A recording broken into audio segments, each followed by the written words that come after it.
In this episode, I'm going to show you how I converted my textbook or my notebook into a textbook.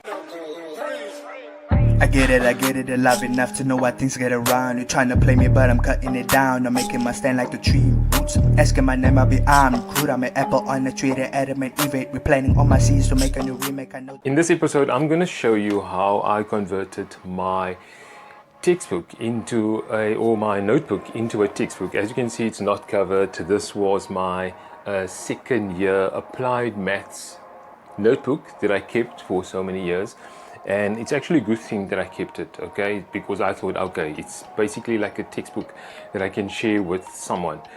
And there's a few things I'm going to show in this book, and first of all, I want to tell you why I converted my notes, okay, it's almost like a textbook, but it's not as thick as a textbook, because there's approximately 400 pages, 500, 600 pages in this book. Let me just check.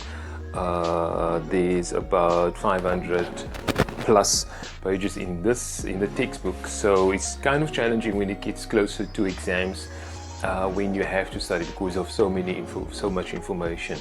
So all the exercises and answers is still in there, as any math textbook, common math textbook, but in this is class notes that I took in class, as well as added notes from the textbooks. Okay, so the procedure I basically took was, in the class there were notes on the board and the teacher were explaining, then I will scribble some notes in here as well. And the lecturer that was there, his notes were really structured, so it was a bit easier. He didn't have any slides, so it's really challenging to do math by slides. It's really challenging.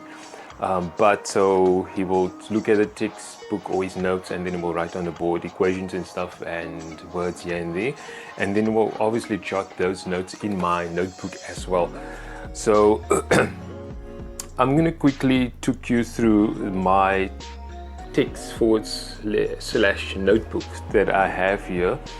And as I said, it's really challenging when it gets closer to exams and you want to study something, especially the concepts, because that's one of the most important things. So it's first you have to understand and know the concepts, and then you can get into attacking the equations or do the problem solving. So let's quickly have a look at what's happening inside my textbook/notebook. Okay, so the setup of the book is really easy. As you can see, the pages are numbered. Okay, I start at page 1, and then here's page 2, and also there's headings. Okay, let me just go back to page 83, because I marked that one specifically down so that I can just show you something. Okay, so as you can see, here is, obviously you want to put your heading in there. I think this was a new chapter, I'm not sure. I have to go all the way back. Yeah, it's somewhere, but yeah, let's just look at this page. So obviously you want your chapter heading. So this was kind of we did this math. Okay, you don't have to understand what's going on here. Okay, so we did this math on PC, right, because it was a computer program. And then also we wrote some notes in our book, just the type of formulas that we use. But let's say, for instance, also you notice it's in Afrikaans and English mixed. You don't have to take note of that as well, but I just want to show you a word, right? This is in Afrikaans with, but let's say, for instance, that word there, it was a new word that was introduced into this chapter. It was a new term. So what I did was, I wrote the name down, the term, okay, and the term was used in the sentence, and then also I highlighted the first word, or I made it bolder than the other letters, and I underlined it, okay, and it's on this page. So let's say, for instance, the lecturer use this term again the next day, okay, or next week, and I was like, oh my word, what is the meaning of, let's say, for instance, he used it on another day, okay, somewhere here, and I was like, oh my word, what's the meaning of that word again? Then at the back of my book, okay, you'll see here it says content. Tables, it's basically almost like a table of content. Then I will go to that word. So at the back of my book is basically like an index. Then that was on page 83. Obviously you will see now that the first letter of that new term introduced in that chapter, in that clause. Okay, I will write it down here, and I will write the number next to it. Okay, so that one was on page 83. So let me just go back to page 83 again. 83. Okay, so here's that word. So if that word was introduced on this day, it was on page 83. It's a new word. I've never seen this word in my life. Then I will go to the back of my book and I will write that word down with the page number.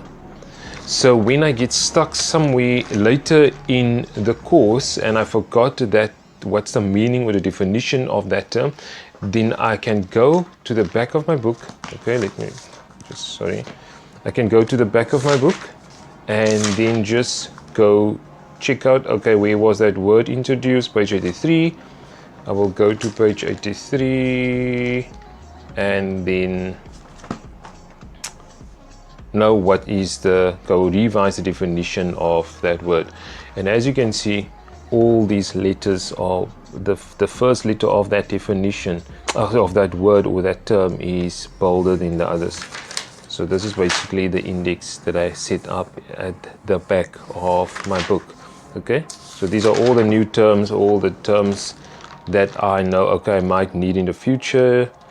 And obviously, as you can see, I use different type of colors, highlight or underline the terms or the chapter headings or something important. It's not a color code, it's not color coded. In other words, there's no specific reason why I highlighted this orange. But if it's a formula or we came to a conclusion, okay, this is the formula or this is the thing, then I will make a little asterisk there. So all you have to do is just work according to what you feel, okay, is important, that you might forget it. But the most important things, like this was a definition, or these are the things that to the method that you have to go through.